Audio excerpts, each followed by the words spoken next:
I'd like to introduce to you Di Carrington, our very own record-breaking Atlantic lady. Di completed the punishing Talisker Whiskey Atlantic Challenge in 2017, skippered Poppy with her team across the Atlantic in 2018, and is here today to tell you those tales, and I'm sure a few more. Di Carrington.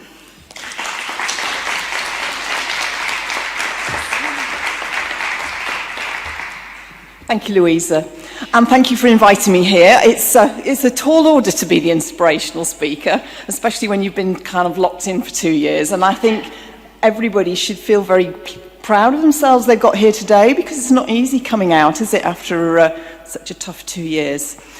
Already today I've gained loads from everything we've done. Roxanne's music and movement. Do you know what? When I did my challenge, we did lots of singing, lots of we didn't quite dance while we rode, but we did do a lot of celebrations at certain points, and we certainly played music all day long for the whole trip, and that was key. So pulling in little bits that Roxanne did with us this morning and what we've just listened to, wow, I'm blown away by that information. You're counting the number of things. How much longer am I going to live? Healthier. That was the key thing. It's living longer, healthier. I want to be the one that lives as long as I can while I'm healthy, and then just snuff it. If I died on the Atlantic, I wouldn't have minded, because I was healthy when it happened. I don't want to be a struggling person. But what I'm going to do is I hope I'm going to inspire you by taking you back to when I was 55. I'm 67 this year, so we're going back a little way. So I'm just going to wind the clock back to when I was 55.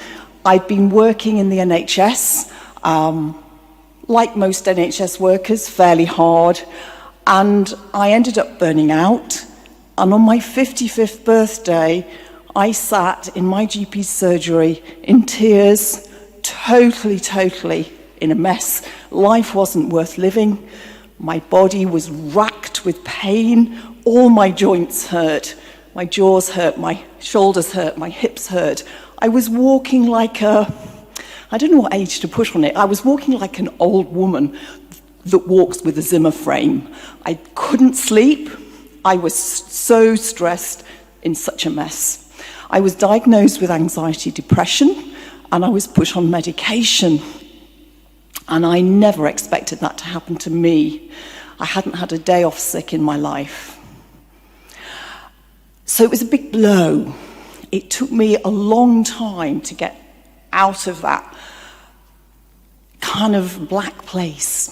For the next few weeks, I worked hard to get the courage to go out the house.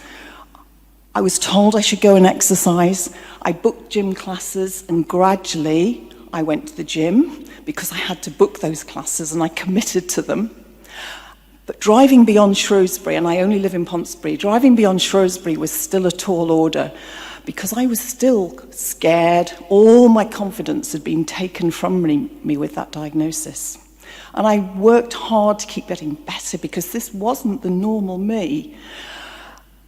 I did lots of courses, I did all sorts of things, I had lots of help. And 5 years on, I was getting to the point where I felt I'd got some confidence to apply for a job. Then I had 2 close relatives diagnosed with advanced cancer, and my life just crumbled in. I thought, I'm never going to cope with this. And so on my 60th birthday, not only am I 60, I haven't got a job, I'm useless, I haven't got the confidence to look after care, I wanted to care for these 2 people, and I didn't think I'd got the ability. But I had a lovely friend, and friends are very special in life. My friend Liz, who lives up in Scotland, phoned me one day and said, do you know, I've just seen 4 people row the Atlantic, 4 ladies, in fact, more important. 4 ladies have just rowed the Atlantic. I think we need to do something. Oop. And with that, it was like a light bulb moment. I said, right, that's what we're going to do. We're going to be 4 ladies, all in our 60s, that row the Atlantic. How about that?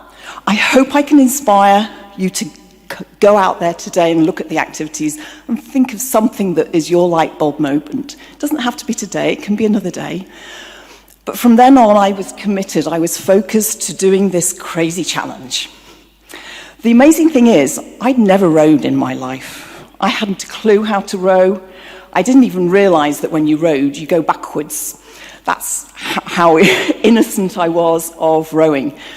So I hadn't a clue how to start doing this, but I got on my computer, I Googled everything. What do you do? How do you do it? Do you know what I discovered?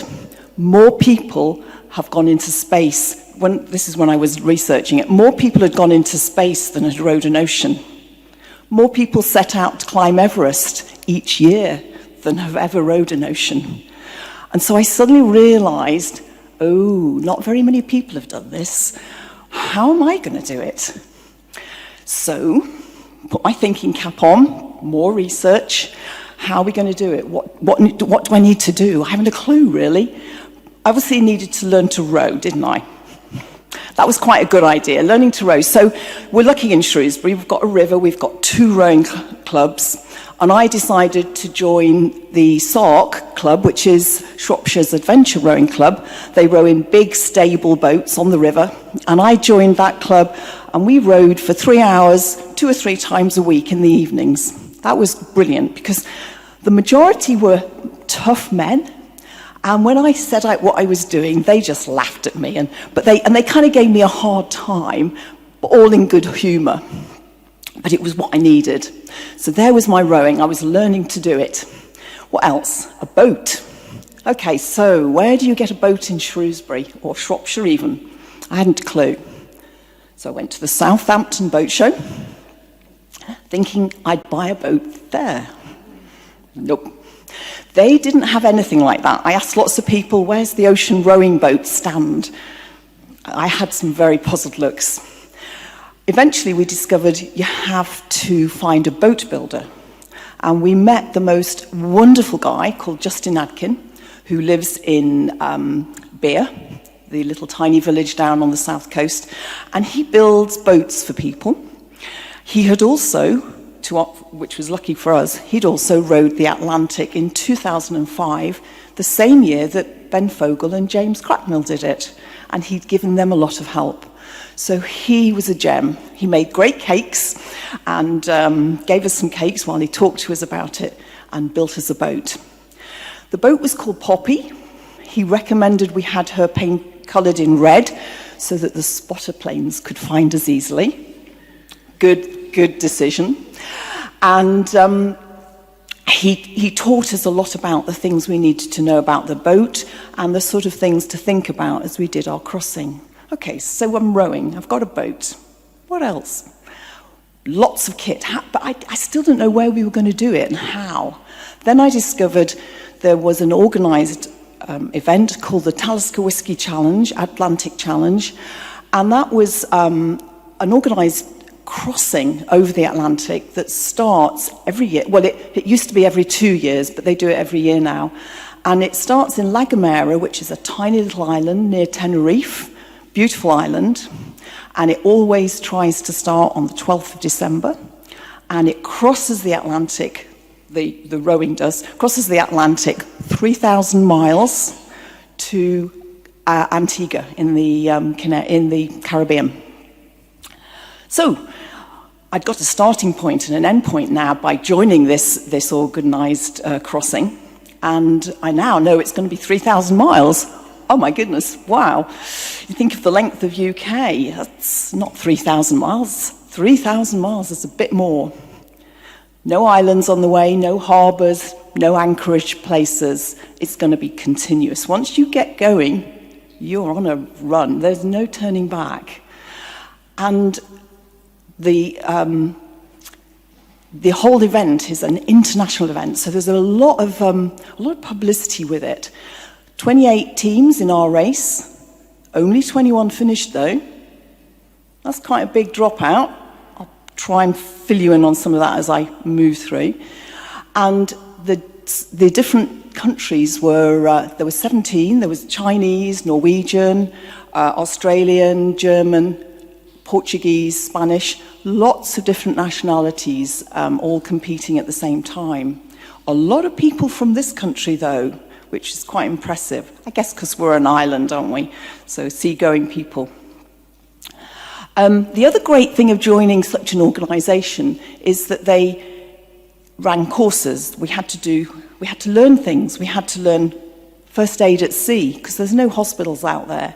We had to learn how to use the life raft and the life jackets. We had to learn how to use the VHF radio so we could call land. We had to learn to navigate. I mean, there's no signposts out there. There's no traffic lights and turn left at the next junction like some of us have got here today with our sat-nav. We had to learn how to cross an ocean and what way to go and how to keep on track, because there's a little tiny dot Antigua is at the end. So all of these things we had to learn, but the organisation, Talisker Whisky organisation, actually helped us get on these courses. By going on the courses, we met some of the other teams. And what was really interesting is virtually all the teams had full sponsorship and were raising money for their charities. And the cost of the crossing is about 125,000. But these guys that were doing it were endurance athletes. Most of them had done Everest, most of them had done that run across the desert. And they were tall men, probably in their 20s, I think, if I was to kind of summarize the average team, so groups of 20, 6 foot plus, and very athletic and used to doing tough events. And so our team, with me at the age then of 60, were kind of looking a little bit dwarfed, a little bit old, and we were going out for sponsorship to people who just shook their heads, raised their eyebrows and said, no way, we're not sponsoring you. There's no way you'll do that. We were a bit of a laughing joke, I think. So our sponsorship was virtually nil. We had a few nice things. We had a guy give us some physical training.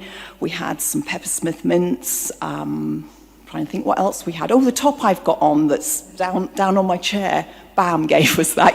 We had a few tangible items, but we didn't get the hundreds of pounds that most of the teams were getting. But it didn't stop us. I was determined. It didn't stop us at all.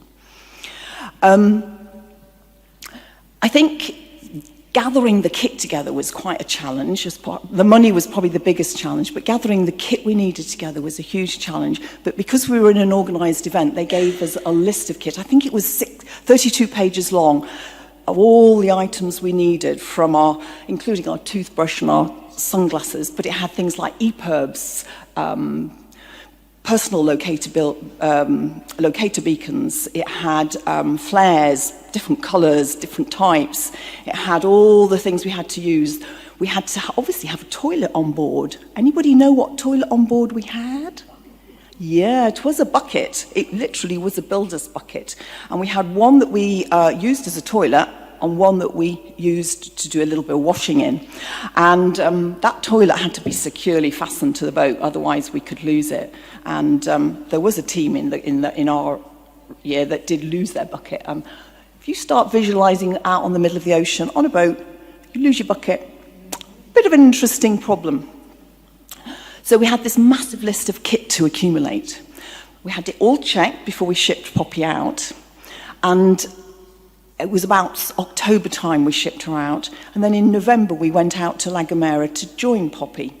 She'd arrived safely. She'd gone in one of those big metal shipping containers and arrived in one piece, which was a relief. And once there, we got all our kit out, had it checked, and were ready to go.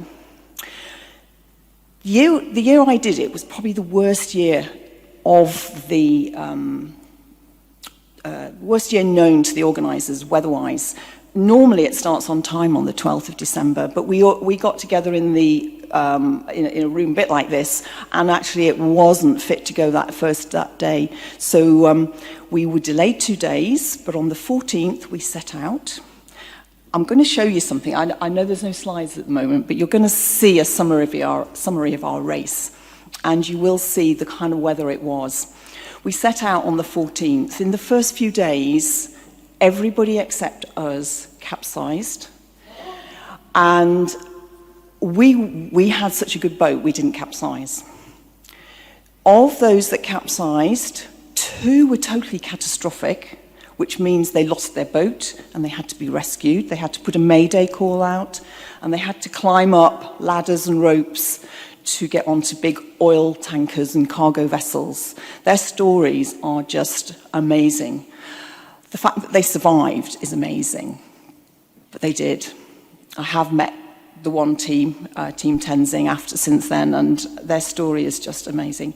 Anyway, we survived that one. We kept going. Basically, we were doing, Sharon and I in the back cabin, which is the workhorse of the boat.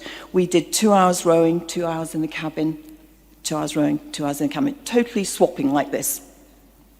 When we're in the cabin, our job was to make water, make food, do the navigation, any comms that were needed with land. And there was always comms, because I started to need to phone my husband up to get some moral support. So after we'd done all that, then we would lie down and we would rest. That was our rest period. It was also the chance we had to get off our butts, which we were sitting on in salty water. Our butts became, well, my butt became like a pizza. And what is it? The pepperoni pizza. Lots of splodges all over it. It didn't look very pretty, and it was really sore. And it was interesting to hear the comment about muscle loss. Our journey took us 60 days.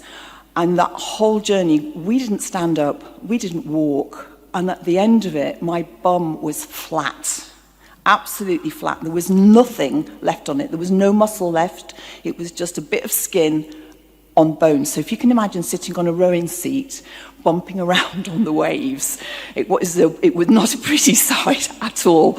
But I had no bum left, and my calf muscles had just gone. They were like sticks. And I'd spent 2 years building up all my muscles to get fit enough to do this challenge. And in 2 months, those muscles went. It was quite a shock. So much so that when we got to the far side, I could barely stand, and walking looked as if I was totally drunk, as if I'd had a complete barrel of something or several bottles of spirit. I just couldn't walk. It took a few days for that to start to come back. I had to have somebody either side of me supporting me. So that's just an aside, but it's relevant to what we're learning today. Back on track onto the talk. So 2 hours on, 2 hours off. During this time, we did see some wildlife. We saw a greenback turtle, we saw a shark, we saw a small orca whale, we saw a pod of dolphins, we saw flying fish, which are amazing. We had a bird every day, either a shearwort or a storm petrel. That was always a joyous sight. I'm thinking of the other, lovely rainbows, beautiful rainbows, the entire horizon. So there was so much wonderful stuff that we got on the back of our challenge. We weren't the first in the race, though people were getting in 20-something days, and it was quite a tough challenge at that point to keep going when you know other people have arrived and you're still not even halfway. But we kept going. 37 miles from the end, we capsized. We had our first capsize. And the reason for that was, as you approach the Caribbean, you go into shallower water. And as you know, at the coast, you get shallower water. That's where the waves break. And this is what was happening over on the far side of the Atlantic. So we timed it to arrive in Antigua in a red storm. Now, we've all had red storms this winter, haven't we, that have hit the coast and caused a lot of damage. That is the size of storm we were rowing into in Antigua on our arrival. And 37 miles from the end, we had our first capsize, and half an hour later, we had another capsize.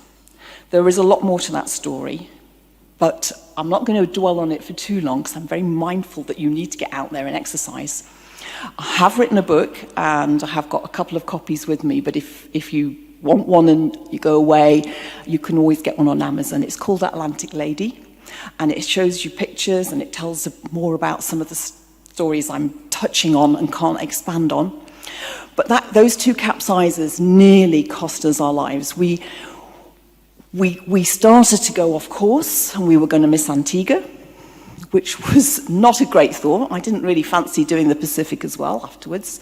I can't quite think which route you go through between Antigua and the next island up. I think it's Barbuda.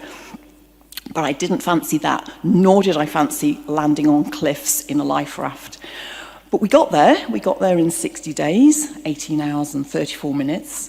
And I was absolutely, when I heard what Guinness Book World Records we got, I was amazed because I didn't know we were going to get any. I knew I was going to be an old lady, one of the oldest ladies, but I didn't realise I was going to be the oldest lady to row any ocean in the world. So that was my first world record. And that was like, I'm stood here now, it's actually making me feel quite excited by it. Oldest lady to row any ocean. We became the oldest ladies to row the Atlantic. And we became the first trio of ladies to row the Atlantic, the first. Now, there was a fourth unofficial record, which was the fastest trio, but there was nobody to compare us to that one. So we weren't given that one, and we held it for another 2 years. It's been broken since, but I don't mind giving up that one. Getting there, the other side, was absolutely fabulous, because my husband arrived in Antigua before me, and he was there to hug me. And that hug, having achieved such a crazy thing, was probably the best hug in the world. I did something stupid and crazy. I survived it. And at the end of it, I think what I was left with was the appreciation of what I have now. I have a dry bed. I have a lovely home, far too big for me. But that dry bed, that flush toilet, that shower, just the small things in life give me pleasure. But what went beyond that was even more. I wrote a book, which is still out there. A play was written, and I don't know, did anybody go and see the play, Atlantic Ladies? If you didn't, don't worry, because you can find it on YouTube. It's called Atlantic Ladies. Chris Eldon Lee wrote it, and it did 2 tours. It was a sellout first time round. And to do a play on it was quite something. So go look up the YouTube play. It's quite good. It's in 2 acts. And I've had so many interviews, international interviews and national ones. I've done talks around the country. I'm trying to dwindle them down a little bit and have a life, but it doesn't matter. Life goes on. But what has happened since then is I have realised how important it is to stay active. Having lost that muscle, I now stay as active as I can. I do fit clubs. I do a fit club on Mearside in Shrewsbury, outdoors, every Friday morning. I do one up where I live on a Sunday morning. I was cycling yesterday for 2 hours. Thursday I was running for an hour. Every day I check my watch and make sure I've done those 10,000 steps. And if I haven't, I go out and walk the block. It doesn't take long. Very easy, actually. When I sit down, stand up, I don't use the arms of the chairs. I just do little things, Every little thing helps. Bounce around, do all these things. The other thing that is amazing, I'm off my meds now. And I think the exercise has helped me with that one, because I'm no longer on any medication. Which when I went from one of my booster jabs, the doctor there said, "What meds are you on?" Nothing. And he looked at me a bit sort of, "Ooh, wow, really?" So it can be done for certain conditions. I'm not saying for all, but, some things you can get off. What I'd really like to do now, because time is ticking, is I'd like to show you a video which is about 3 and a bit minutes long.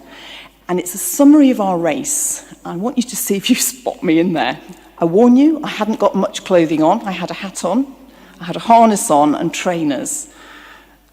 It's quite decent, but it has gone international. But just to warn you. What it will show you is the sort of weather we did it in.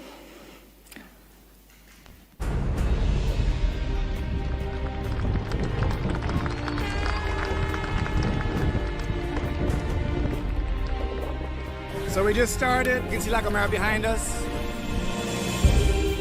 This is our first evening, and it's rather gorgeous.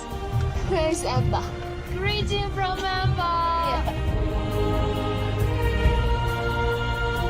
35 knots wind, 6 meters of swell, waves breaking on top of that.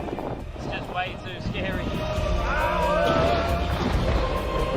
Merry Christmas, everyone. Tommy's enjoying his Christmas dinner. My festive chicken tikka rice.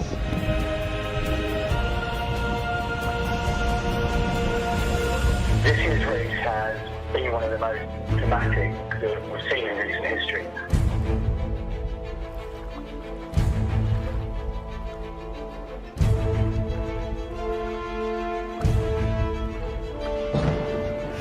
Our boat turned over. We're all fine. That's good news. Fully capsized, rolled over. Dylan was hanging off over the edge by the tether.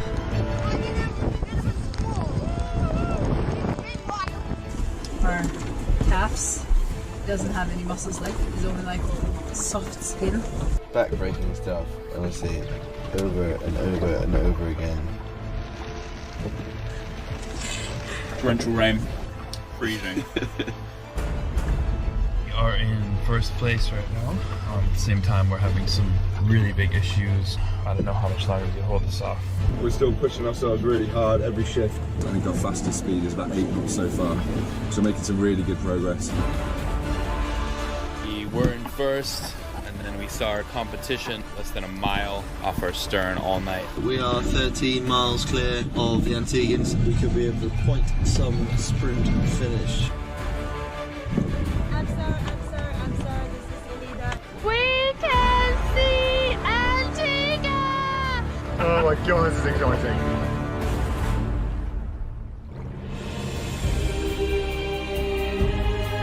I really can't believe it.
That was a summary of our race.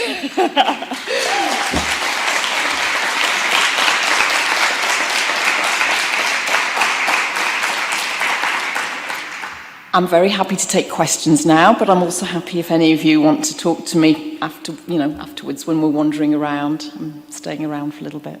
Hi, yeah. That was very emotional, that last bit. Well done. I'm glad you enjoyed it. Even now, it almost brings tears to my eyes, and I can feel the emotions well up. But do you know what?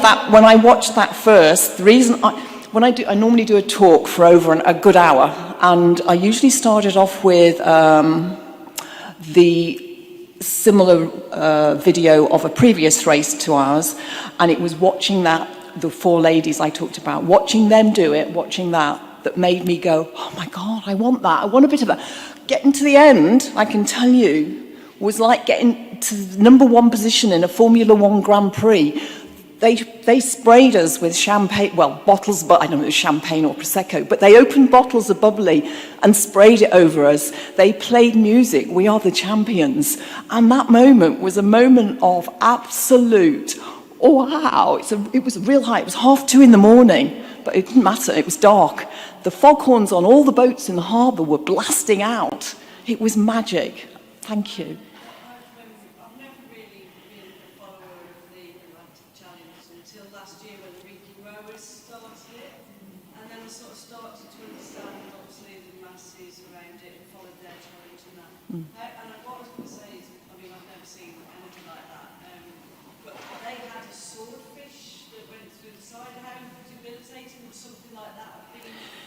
Yeah, it sounds quite a scary thing. It was the marlin, the spike of the marlin went through. It's not too bad, because what it does is, it's like a swordfish. It goes through, the boat is made of lots of compartments. So what it does is it makes a hole in one of the little compartments. We probably had, if I quick tot up in my head, we probably had about 16 compartments in the boat. So it would make a hole in the bottom of a compartment, which would mean just that little hole would probably fill with water. It's not a major problem. Don't let it put you off. Why not? Why not? Well, I think looking at that, I'd be scared of all those heights of those waves. That's a very fair comment. It's not normally like that. It's not that we had the worst weather ever known to the race organisers. It's normally very, very different. Very different. I was asked last month, somebody asked me would I do it again. They invited me to join their team. And I had to decline because I can't afford to. I'm absolutely penniless now. All my savings went on it because nobody sponsored us. So I can't afford to. I've done it. Why do it again? What's the point? So I'm looking for my next challenge now. Yes.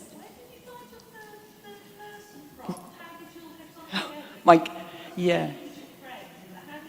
Well, no, it's interesting. Sharon, who shared the cabin with me, the 4 ladies I started off doing it with were all over 60.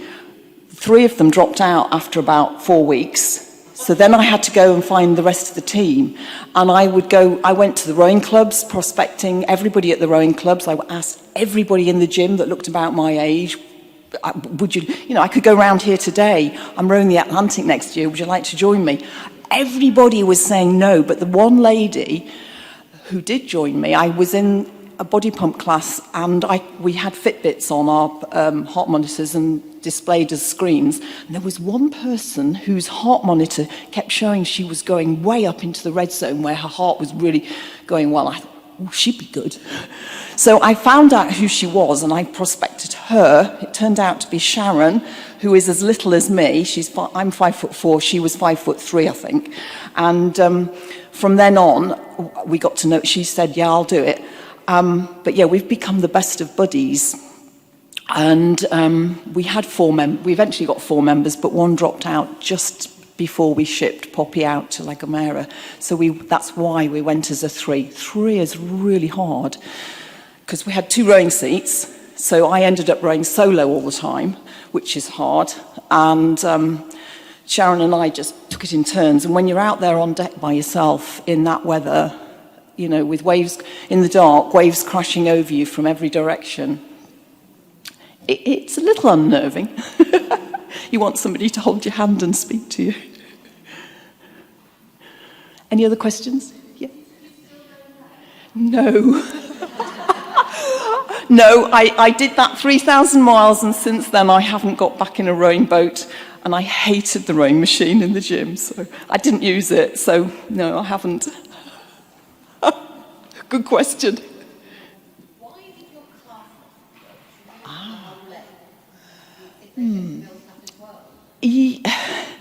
You're right to some extent, but I'm kind of looking for a little bit of help there. We never stood, we never walked, and calf muscles, it's there. Thank you. It's the load bearing then. Right, thank you. Yeah. So yeah, we were sliding on our seats like this, but there was no load bearing. Yeah, I know. Not really. When I do a talk, I usually put lots of slides in, and you'd have seen my legs. I actually had a very lovely lady. When I put my shorts on, because I didn't wear clothes, but when I put my shorts on when I got to land, I had to keep doing this because they fell down. And my legs actually looked like sticks coming out. I had a lovely lady who found me a belt to hold my shorts up. I lost 12 kilograms of weight. I started off at 67.5 kilograms and dropped 12 kilograms during that time. Muscle loss, obviously a bit of fat as well. But no, my legs were like sticks. Again, down to load bearing. And the damage too. Interesting. Very interesting. Most of the rowers, the longer they're out there, the longer they're doing it, the more they seem to have trouble standing and walking, and the smaller their bum and calves. What you saw there was the Norwegian team's lady, the lady team, their muscles had gone as well. It was a massive lesson to me how quick, use it or lose it, and how quickly, it's scary how quickly you do lose it. And since then I've really worked hard at impact exercises. So I may walk up a hill, but I kind of come down quite fast, so I'm powering into my legs. And I never push up from a chair with my hands. And I do lots of squats now. So, yeah. Any other questions?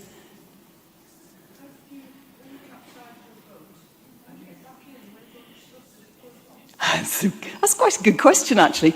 The boat, everything, if you're organised, the boat has everything in compartments, in hatches. And when you're on deck, everything, you have a harness around your waist and you're tied to the boat.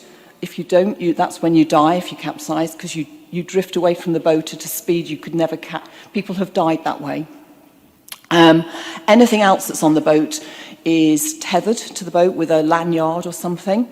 So if you haven't tied anything on, you would lose it. Sorry? It's okay, it's okay. So yeah, occasionally people lose things. We did break oars when we capsized. Each capsize we broke an oar, so we lost 3 oars altogether in that last little bit of the trip. We had 4 spare oars when we started, and we arrived with 1 spare oar. So another capsize, we probably wouldn't have had a spare oar. We'd have probably used them all. And it has been known people have broken all their oars whilst out there. Yeah, you carry repair kits. Anything else?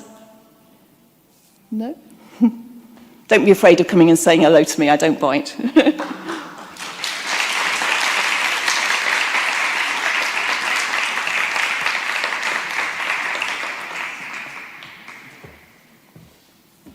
Well, what inspiration is all I can say. Information and inspiration was what we were heading for today, and we've already found it.